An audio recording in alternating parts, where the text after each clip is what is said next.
I'm your host, Jan Apro, and this is Waycross Community Forum.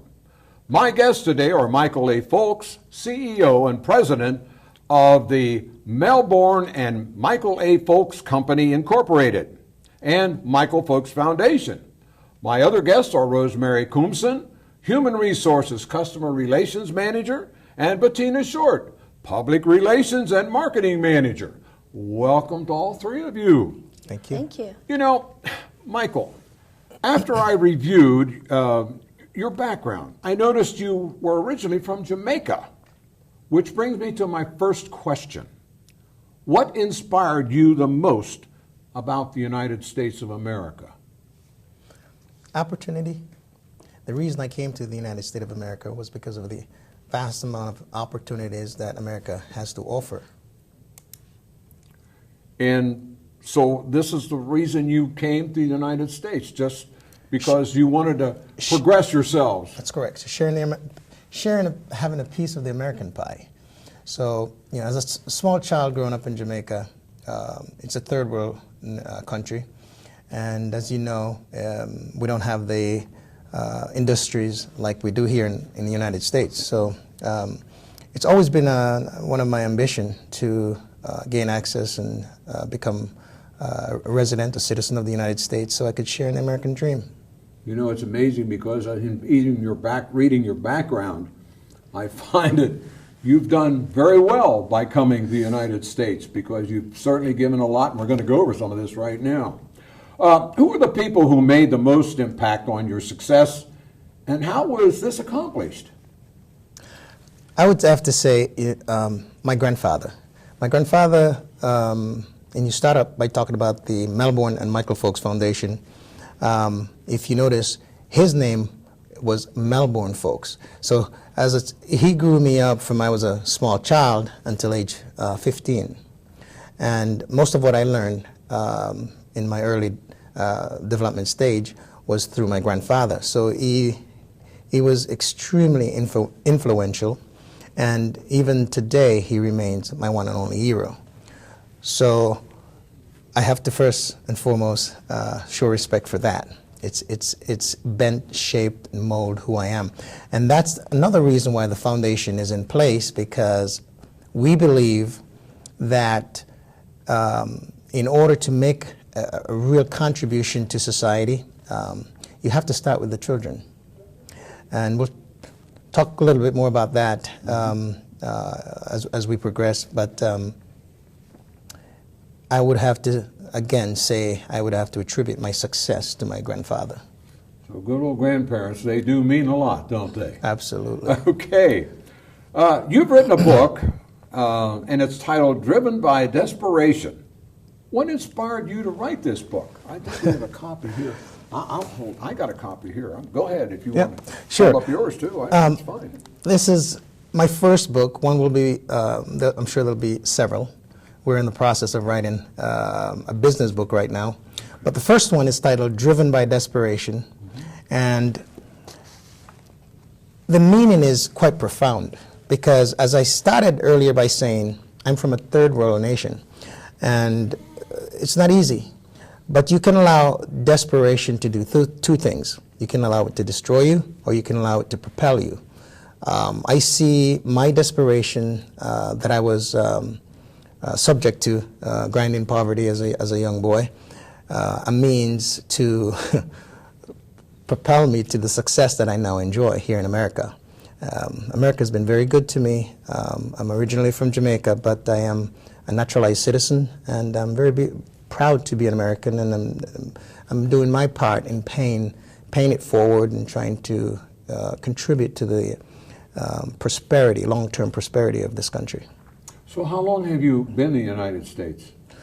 It's approximately 20 plus years. 20 plus years. He don't want to tell us how old he is. That's the problem. I know that. I have not had a chance or an opportunity to read your book. However, in looking at the title and what you just explained, this has got to be an excellent book. And I'm sure that the new additions that you're going to add to this will come out the same as this one did, and expound on what you mean and what you've done so far. What do you hope people will learn from your book? Well, people for many years, they asked me, Rosemary here is one of those people. She works alongside me for quite a few years right now. But once Rosemary learned about my story, she was always pushing me. Hey, Michael, tell your story. It's inspirational, it's motivational, it gives hope, it creates a sense of belonging. And I always dismiss it. But prior to Rosemary, for about 10 years, people used to say to me, Michael, you came from Jamaica and you did what and in how much time? Never really dawned on me because I was too busy working, building and chasing my dreams. So I never took the time to reflect or see things through the eyes of somebody like Rosemary here. The truth is, one of the reasons the book came to be is when Rosemary said it to me and reflected on all the other people that have said to me, tell your story, write a book. It's rather interesting and inspirational. I just couldn't get it out of my head. So I wrote the book, and when I went through the process of writing the book, it completely changed my life. So they say the best medicine, I think, is you taking a dose of your own concoction. Mm-hmm. So it did that for me, and as a result of that, we are now engaging in the Melbourne and Michael Folks Foundation. We're also making sure we create our brand, which is the Mighty in Character. Mick is all about mighty in character and the leadership aspect of it. So that's the purpose behind it. Okay. So in other words, what she did is she pushed you into writing this book. She made me finally stop, thinking about it and just get up and do something about it. But as I started thinking about that, there were several other reasons, because you look at society today, and there's a whole lot of entitlement attitude among many people within our society. Not everybody, but it's more than we really want to admit. Mm-hmm. So a book like this, it gives you hopes. It gives you inspiration. It challenges your ambition. It teaches you forgiveness. I put the real, true story of ever since I was a child to where I am today. So it really can help to bend, shape, and mold the people that are here thinking they don't have a chance and they don't have an opportunity, because I came here and I actually did something that I am extremely proud of, and these wonderful ladies have allowed me to even develop today a greater sense of appreciation for that. Well, referring back to the book again, which I think is excellent, even though I haven't had an opportunity, just listening to what you're saying, you indicate in your book you thank God for your adversities and trials, and that He gave you along with them wisdom and knowledge to be an overcomer. Please share this with our viewers. Well, as I said earlier, desperation or your destitute situation could do one of two things. You can let it beat you down, you can let it destroy you, or you can allow it to be that energy, that source, that power that lies just about in all of us. But we're really, some of us are a bit lazy. We don't really go above and beyond the desperate situations that we face. But I tend to allow that to, even today, it drives me. So you're talking basically what it is motivated you. Absolutely. Put you in that motivation situation where you said to yourself, looking in the mirror, I can do this. That's correct. That reminds you of the little train that says I can or I can't, one of those things. Basically, and that's what we're talking about here, because you've motivated yourself to where you are today. And without that, and of course, as you point out, and thanking God for it, maybe you wouldn't be here today. Possibility. Well, back when I was a child and I was going through all my hardship, one of my favorite prayers was to ask for knowledge, strength, wisdom, courage, and understanding. And if you really think about the depth of that, I do a whole lot today. So I'm going to say I got my fair share of those talents. As time goes on, we change things, the meaning, the name, and repackage it and then present it to be something different. But as the Bible tells you, there's nothing new under the sun. So what am I saying? When you tap into your own God-given talents, your 5 common sense, and use them really well, and you challenge yourself, because it's not enough to just go from point A to point B. You have to say to yourself once you're there, what else? Don't get complacent. Challenge yourself. Keep moving. At this stage, through our foundation, through the MIC leadership, we're looking at how we can help to sustain a long-term prosperity. We're calling it a part of our perpetual prosperity strategic. So we're trying to align ourselves with corporate America, some of our current customer base, to get our message out there through our MIC, Mighty in Character Leadership Program. Yeah, we're going to get into MIC too. We're going to touch on MIC anyhow. That's for sure. You know, the words of advice that you would give our viewers in reference to encourage them not to give up on their faith and their dreams and aspirations is basically what you were telling us just now. To step back, take a look, and move forward. Am I correct in what I'm putting across to you at this point? Absolutely. You know, here's my cup. I can look at it as half full or half empty. Which way would you rather go? Okay. We live in the greatest country in the world. I still believe it is. Okay. And we need to start focusing on how we can continue that beyond our lifetime. You know, I noticed on one of the cards, I think, Bettina, you gave me a card, and there were 5 things that you mentioned just a minute ago. What were those 5 things? Are you talking on your card? Well, it was on our card. You were probably alluding to the 7 or 5 elements. That's it. The 5 elements. Yes. When there are actually 7, as it relates to the fundamental values of the foundation. You want to talk about that? Sure. The 7 elements of the Melbourne and Michael Folks Foundation, as we're talking about, first of all, we have gratitude, we have faith, we have courage, we have kindness, we have truth, and now we have humility and courtesy. And these are the 7 elements of the foundation that you're alluding to right now. And basically, that's what you preach in your foundation. Those seven points. I think that's great. I mean, that covers a multitude all the way down the line. That's great. So the words of advice that you would give to our viewers is those particular words too. Sure. Along, of course, with faith and dreams and aspirations of moving forward. In other words, don't just blindside anybody, go through the picture. Okay. What do you hope to instill in the younger generation? That's an important factor because I know where you're coming from that way. Well, as I said earlier, there's the issue of entitlement that I think so many of our younger generation tend to focus on instead of getting up and realizing that hope and ambition still resides in all of America. And if you're willing to do what it takes, you can be successful, perhaps even much more than me.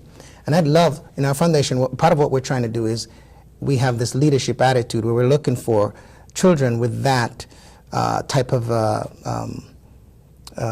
would say, characteristics, because a lot of these children, especially in the lower neighborhood or difficult situation or circumstances of life, they don't have any hope. They don't have any ambition. And we believe, I was once like them, for sure.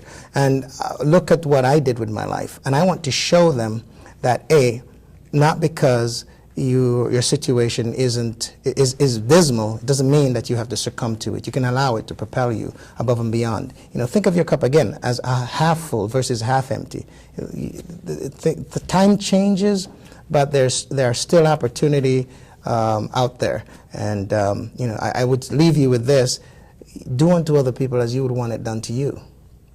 Well, I've heard Bettina, that somewhere. And Bettina, I don't know if you want to add anything to that. Oh, yeah. Sure. We have our MIC leadership program. We have youth that Mr. Folks opened his door to be able to assist them, to help them with their self-esteem and their confidence as well. Not only that, but also helping them learn how to train in the workforce so they can be prepared for society when they go out and graduate from high school and or college. Yes, and Mr. Folks has given them that great opportunity. There's nothing like talking to the boss. Absolutely.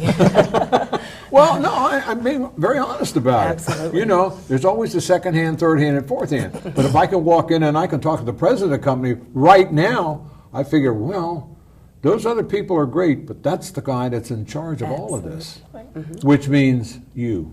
Yes. Okay. I have to point a finger. Absolutely. Okay. Tell our viewers about the Melbourne and Michael Folks Foundation and the M.A. Folks Company and how they give back within the business world. Well, one of the things we're very proud of in the business community that we've done is our Second Chance program.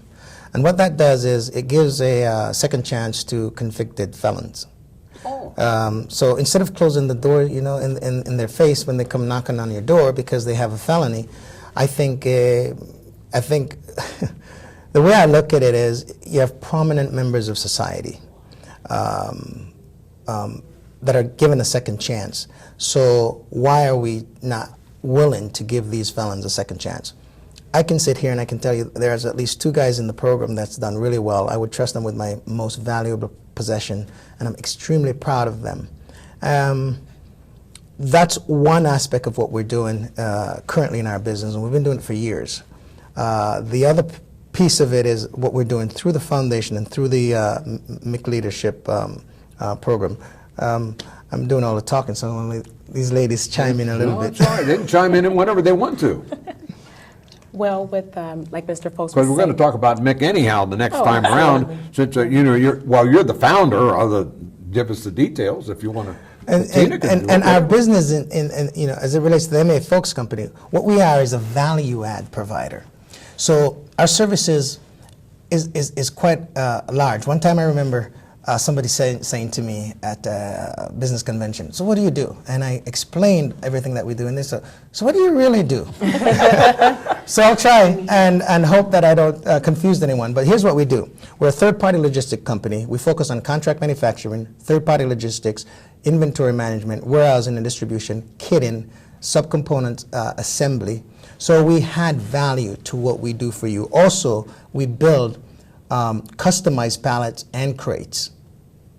So we're kind of a one-stop shop, but we add a lot of value to your business. We help you to focus on your core competencies and allow us to worry about all the other things that are quite critical to your business. However, we can take care of them for you at a value.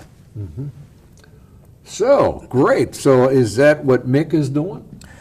Mick is a part of that for sure. Absolutely. Mick, the mighty character Mick brand at this point, everything falls under that. Okay. You know, because at the end of the day, if I wasn't Mick, I wouldn't be sitting here talking to you. Oh, really? That's right. How many hours a day do you put in? You know, that's a good question. I tell you, at one point, and this is also important because that's why I don't consider myself, when I speak, a motivational or inspirational speaker. I basically say I'm Mick, because here's the bottom line. I used to work 104 hours to 112 hours at one point in my life. So I would work 2 full-time jobs and I would work a part-time job. It was all a part of the desperation. It was all a part of being driven. It was worth it. So I tell people a lot of times, I say, you know, I'm a proud graduate from the College of Adversity, Faith, and Prayer. That's fabulous. Absolutely. Yeah, you know, yeah, I could talk to you for hours. But anyhow, in viewing your website, I found that you were a spokesperson for Patchy. And what is Patchy and what does it do to impact the community? Patchy? Well, do you want to take that one, Rosie? Rosemary, I don't care. Step up. Sure. Patchy is the caricature of Michael Folks, and he's a spokesperson for the Melbourne and Michael Folks Foundation. Okay. Basically, Patchy's representing everything that Michael was when he was a child, and we hope through Patchy we can enlighten the younger generation, teach them the 7 elements of the foundation, and help them to become MIC leaders, MIC leaders. So basically, that's what Patchy is all about. And we're introducing him to local schools here in Greater Cincinnati. Yes, we are. So I'll let Michael talk more about that because I know he's very passionate about Patchy and what he's about to do Go in the ahead. next couple of months. Well, with Patchy, what we're, again, trying to do is find those, is help, basically to help to instill hope and ambition. That's important. You gotta have a vision. You know, they say if you don't, in order to create this mission.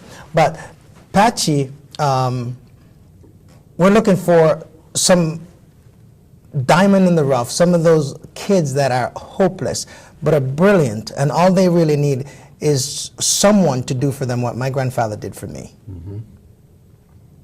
In other words, they need some guidance. Some Absolutely. Good guidance to follow through with the vision they want, or how to be motivated to get to that vision. I agree. That's where you come in. I agree. I look like a lot of them. I can identify with a lot of them. So I hope truly that I can be a point of inspiration for them. I don't see how you can fail. I really don't. If someone is truly, truly interested in moving forward in their life, you're the person they ought to come see. Well, I don't own stock in the company. Okay, I'm telling you the way I feel as an individual after listening to your program and what it's all about. And I think this is one of the best things I've heard in a long time, because we need people out there to do what you're doing. We absolutely, and I know Bettina goes along with that because she's shaking her head for me. And we know this is much, much bigger than us. We know that we can't do it, but somebody has to step up, somebody has to start. And as I said, we are going to have a corporate challenge, and we're going to share with corporate America what we're doing, how it's working really well. And if they're willing to join with us, maybe, this could be something that we could take national and make this country a better place. That sounds great. That really sounds great. If these companies would only understand what you're doing and try to assist you in what you're doing. I don't know what companies you're talking about, but I'd sure get a hold of them and shake them up a little bit and say, hey, you can do the same thing. You can help our youth, you can help our community, you can help everything.